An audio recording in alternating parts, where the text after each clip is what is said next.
RPD. Y'all want to go ahead and speak for a couple minutes first? Y'all go ahead.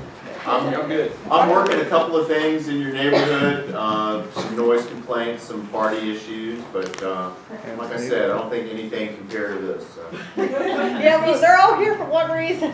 Is the firecracker dude out of jail? Because I got some very excited people trying to buy firecrackers at my house.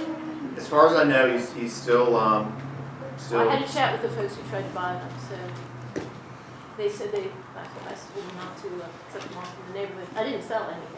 good. They were very excited by these mortar rounds we found.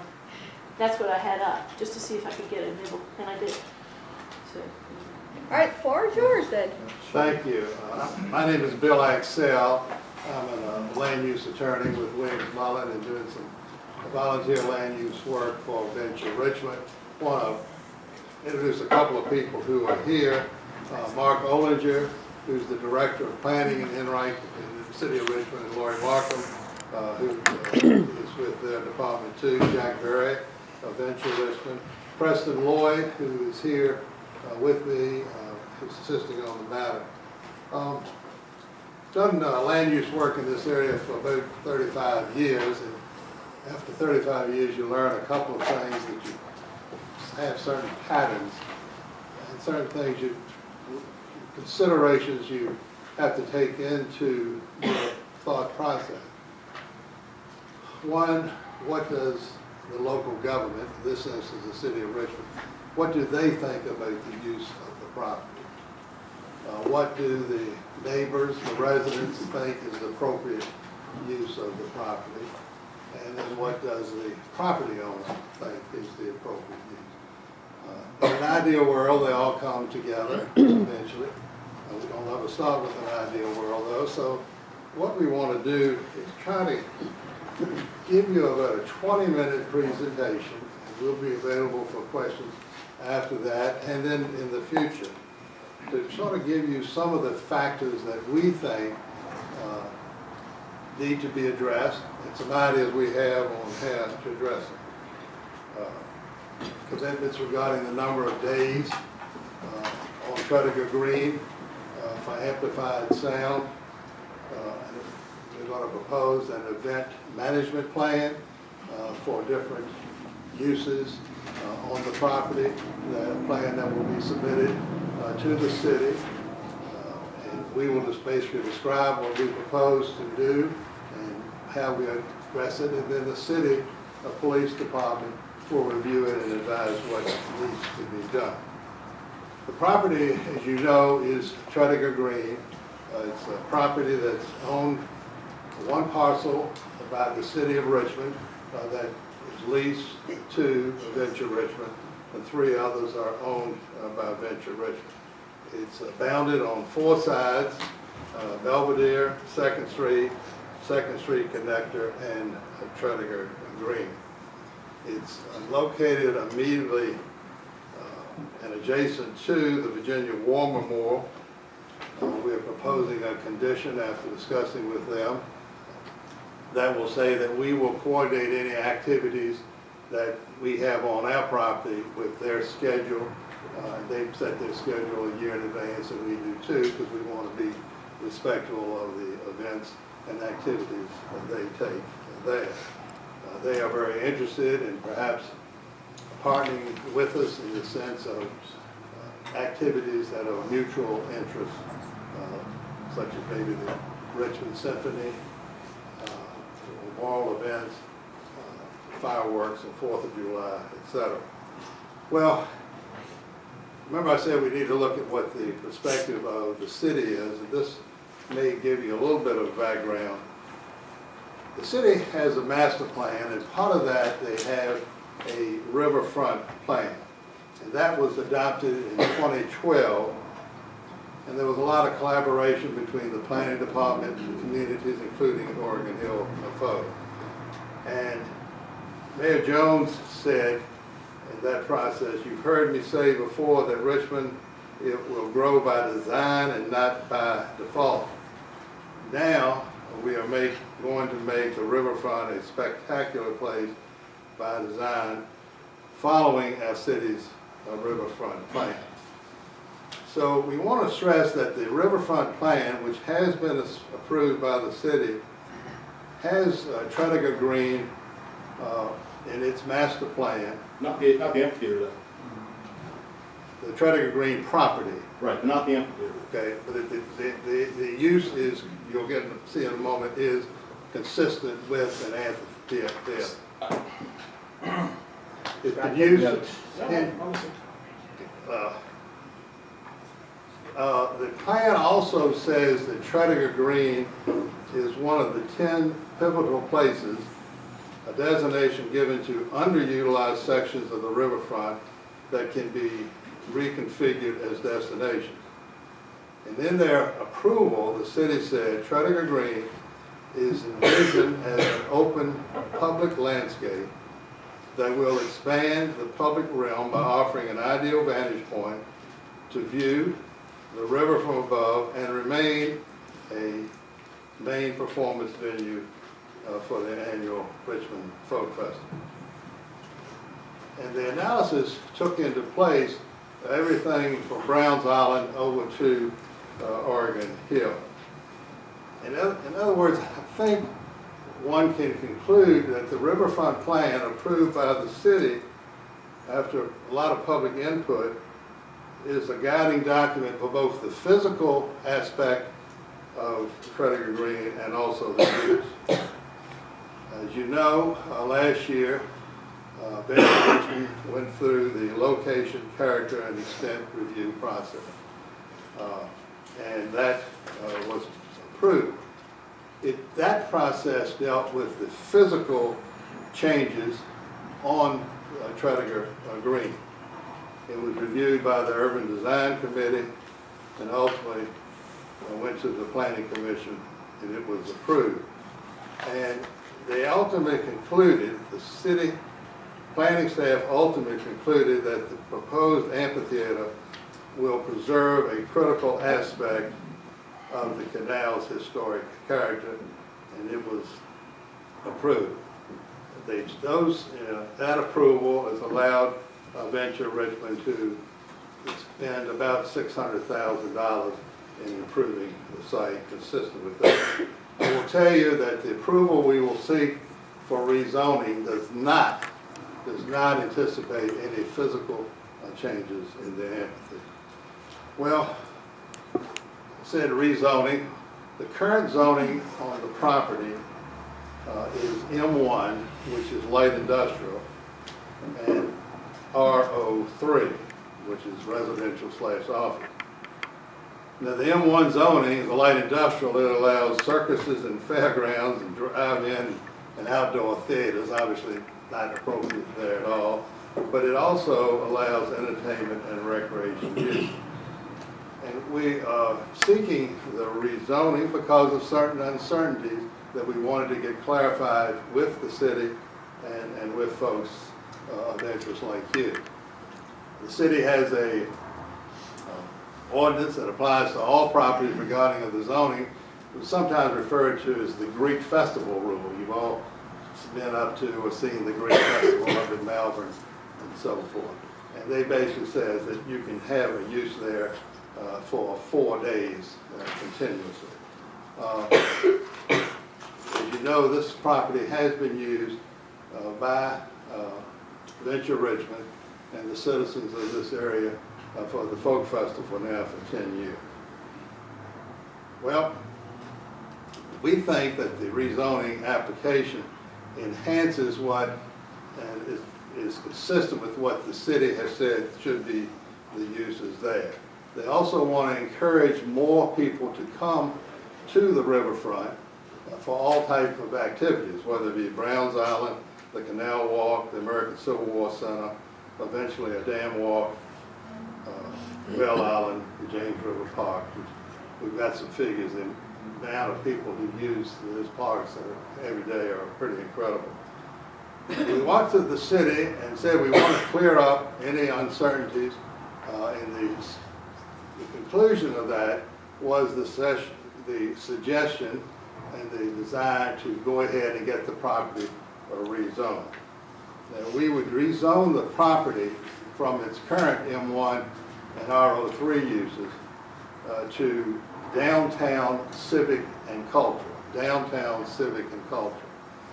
And the zoning basically says in its title what it really is, downtown civic and culture.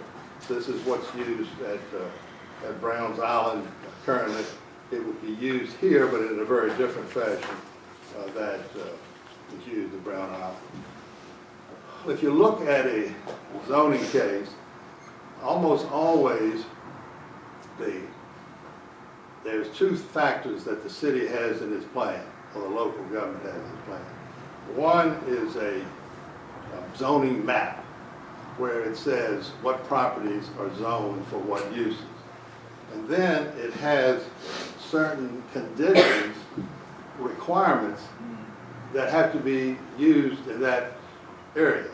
In other words, when your property is zoned downtown cultural and civic, there are certain things that we must do. And, Such as? pardon? Such as? Any type of requirements that they have on lighting, distances, and so forth, all of that. But we are proposing what we call proffered conditions. Now, nobody ever understands the word proffered, but basically a proffered condition is something that goes beyond what the city requires. It's not something that's required by the city, but you as the applicant say, I'm going to do this voluntarily and proffer it, thus the word. And so we will be offering certain proffered conditions which are beyond what the city requires. That, however, does not diminish. You still must do what the city requirements are for the downtown cultural civic area. The process is fairly simple. It's lengthy, it's simple, straightforward anyways. Straightforward is a better word than simple, because it's not simple. Venture Richmond and the city will file a joint application. The application is then circulated among various departments in the city by the planning department. They receive comments, and then they prepare a report for the planning commission. Then there's a scheduled public hearing in front of the planning commission, and the planning commission eventually votes to recommend approval or recommend denial. The matter then goes to city council, and city council is the final determinative entity. So they they approve it or they deny it, or in most instances they recommend with approval with the proffered conditions and so forth. Well, what does Venture Richmond really want to do on the property?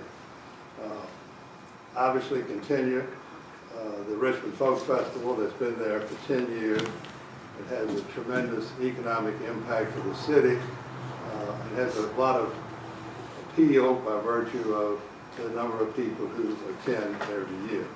The River Rock Festival has been on the site, the arts and cultural type of activities. Richmond Symphony has expressed an interest because of an amphitheater type setting, having performances there. The area has also been used for the marathon, the Race to the Cure, various walks. Could have special events there, such as fireworks on the 4th of July. And you see those on TV all the time, but this would be something that could be in this area coordinated with music. And then obviously there could be a lot of variable community and civic events that take place there. We think there's a demand and so forth.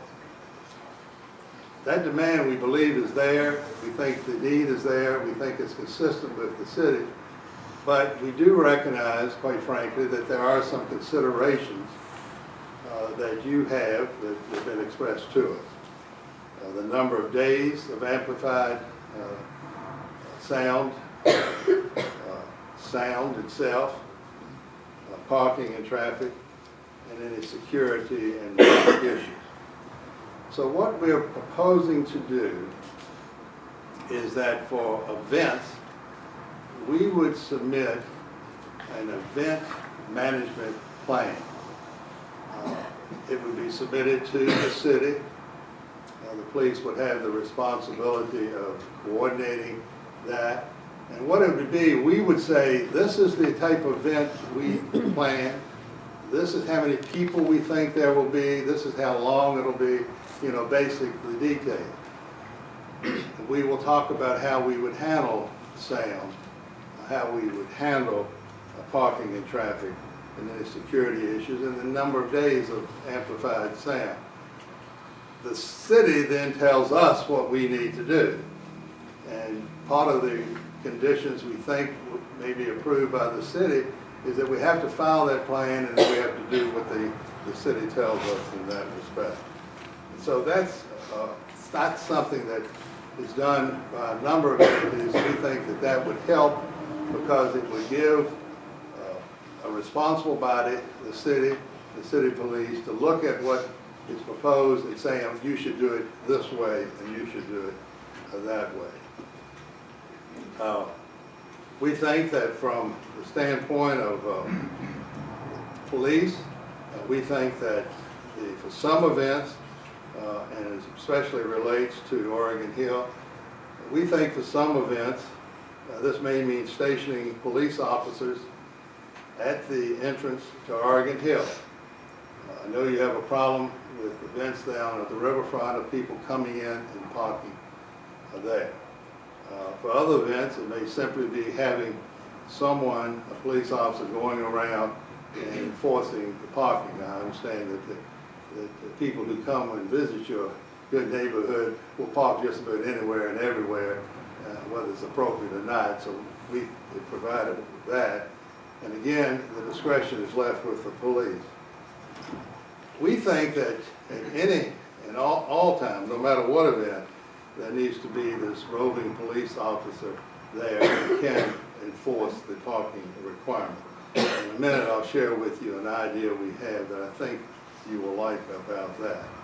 As far as the number of events, limiting the number of events with amplified sound, we're suggesting that there be no more than 15 days within each calendar year, days of amplified sound being used. And of those 15, only 12 can be considered large events. That's where you have 5,000 people there, you know, on the 5-6 acres at one time. Where did the 15 and the 12 come from? During the earlier discussions about the character and nature of the Oregon Hill Association and the Overlook Group suggested it be 15 days. Jack Berry had written of amplified sound. I don't mean to interrupt you, sir, but when it starts with your first argument, says 12, and you tell us now it's 15, it makes us a little dubious of the rest. I know you're saying 15, 12, but when you write up there on your first point, Let's your take argument notes, 12. Emery, and let the gentleman finish and then bring up the points. This is, Thank you, Your Immensity. this is of the Neighborhood Association's list right here, so that's not his list, so. Okay.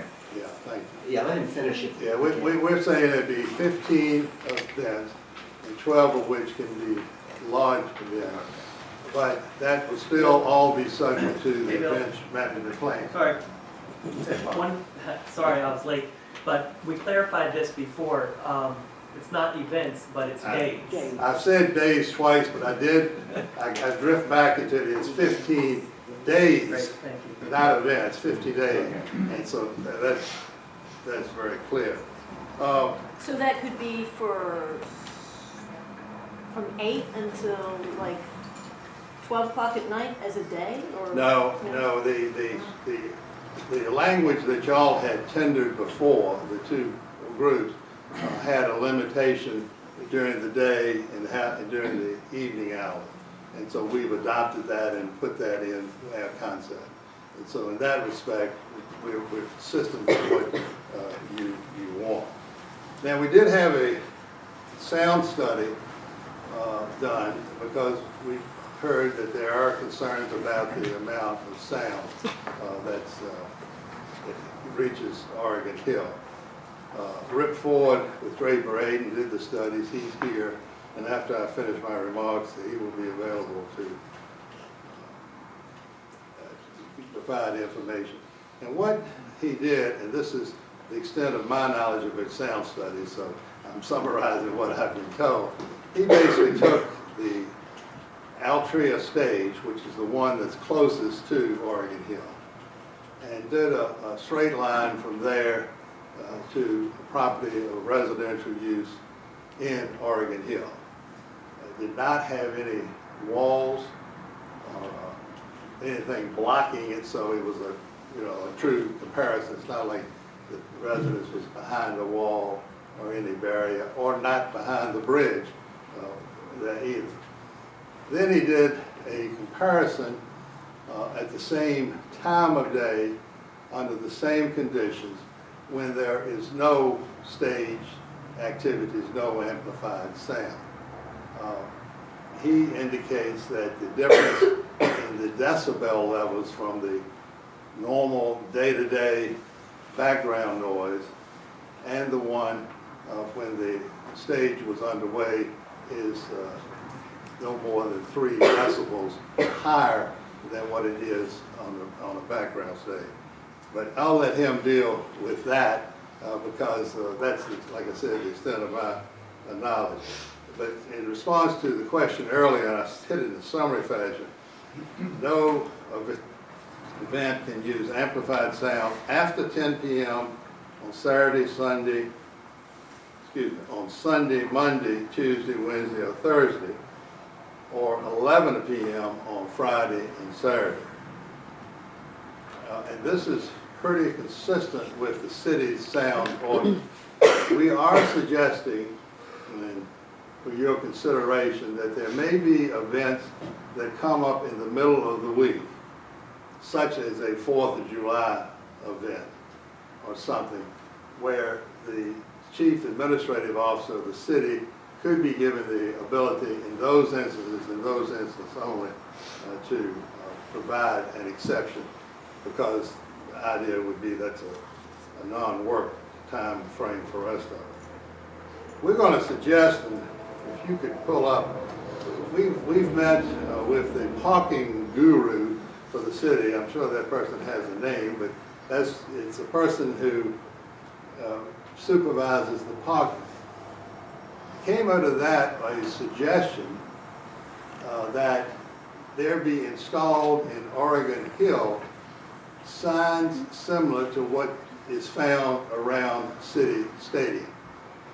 And so here is a picture of what is found around City Stadium, and it says, you see the prohibited no parking during stadium events is what that one says, and we suggest that it could say riverfront events, except for residents.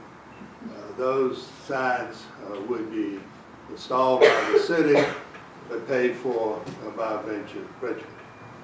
Sounds great, and it is very good, and we think it will help your situation. I will tell you that the parking guru also said that those signs are not enforceable by a ticket, but they worked well at City Stadium, and without that signage, the person that comes into Oregon Hill would not have any reservations about parking there. We think these signs would help deter that. Solved? Probably not, but it's better than having someone think that they can park in Oregon Hill, and we think this would be an impediment to that.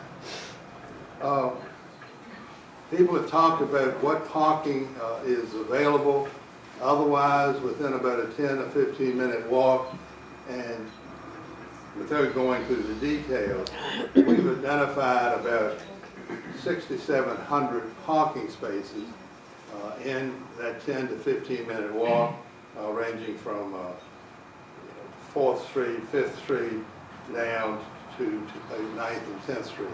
And these are public parking lots.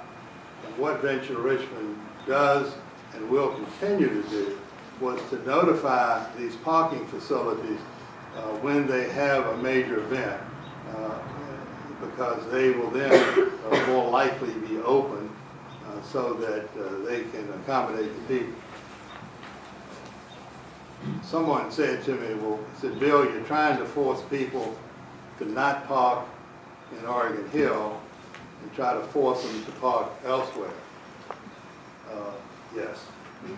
And so that is what we think would be helpful by combining these things. And just one other thing to point out on the parking, the Virginia War Memorial is working on their expansion plans, and they've got pretty much most of the funding from the state at this point, and their plans, their designs include a 230 car parking garage on the eastern side of the War Memorial towards 2nd Street. So that would be on this side of all the activity versus the downtown side of the activity.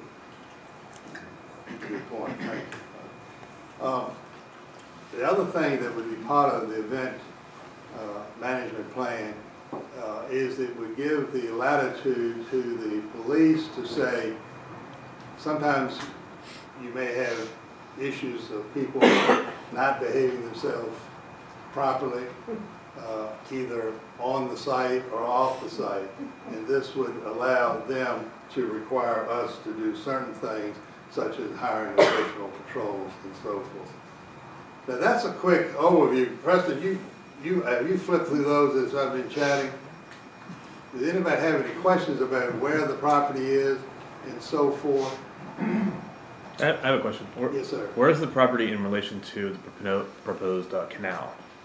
Like, so the canal, I don't know if I know this, but isn't the canal, are they supposed to extend the canal in there? How does that relate to the property? Preston, this way, you might want to point out where the The satellite footage here hasn't quite caught up with the renovations Right. that were done, but the boundary line between the two zoning districts that runs here, it's that white line, is essentially the dry canal bed. Okay. So as Bill mentioned, this has nothing to do with any future site improvements. Everything's going to remain the way that it is. It's just a conversation about how that site will be used, and these conditions are in connection with that use. How about other questions? Yes, sir. I have a quick question just on the parking issue. I noticed that the city has the exit coming from the south side across the Lee Bridge. If you want to take that right, go off towards the event, it's closed. That's why everybody goes to Oregon Hill. Part of the reason they can't go right when they come across the bridge from south side, they must go left or a lot further up. If that was open, it would give people less desire to come into Holly Street, work their way into the hill. Where would that, if you came in from south of the river and you took a right, It would put you right where you are. Yeah. So it puts you right below the War Memorial. right? And then you go under the bridge and on up by the gazebo. That's what they do. That's always blocked. So if people can't go there, you're forcing them, you're corralling them into Oregon Hill. That's been the past. So that's a good point. We'll definitely look into that, because Thank you. that doesn't force people to go left, but it almost forces them to go left from a practical standpoint. So would it be in writing with the War Memorial that you would actually have the parking available, and would there be a charge for that parking? We have not reached an agreement with the War Memorial yet on that, but it becomes, as Parker said, an additional source of potential parking. But I do think probably for an event at the Folk Festival such, there would be a fee, as there are on these other parking. Some of them are private, some of them are public, but with the private there would be a parking fee. Yes, ma'am. I noticed on your parking map, it looked like you had the Federal Reserve deck included. Do you have agreements with the Federal Reserve to use that deck at all events, say 15 days a year? Jack? Yeah, they make it available for all of our large events. So the answer was yes, they do make that When I available. worked there, that was Yes, sir.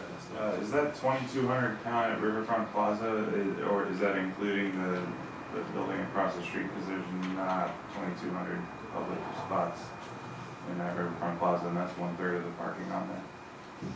I think that does include parking. In the meeting we had with the parking representative from the city, that was the number they indicated could be served, so we're relying on the information they provided in that respect. That's closer to 300 or 400 public spots, I would believe. But I think during the, we can clarify that, but that was a number that the city parking guru, whoever he or she may be. Lynn Lancaster. Lynn Lancaster, I'm sorry, I was not in that meeting, indicated. Also, you will note that the new Gateway building that'll be opening up later this year will have additional parking there too, and that it would be used for events like this. Yes, sir. Venture Richmond repeatedly told the media that they had to have the amphitheater built this past summer or the folk festival would not happen. They said that nearby property owner Newmarket would not allow them to use some of the site land that they had used in the past due to development plans. So they had to have the amphitheater site. No other alternative sites would work. What are the development plans for the site area they supposedly had to vacate? I was not involved in the talking about the property owned by. Further up the hill, It's the Newmarket. we were told that. Oh, it's a New Market property. They donated. Is that the property they donated to us? I'm not aware of any development plans that Newmarket has in the near future for that site. But you told them that the Newmarket said that you had to vacate the land for its folk festival. Yes, they requested that we vacate their property and move to the Tredegar Green site. Can anyone speak to the development plans for that site?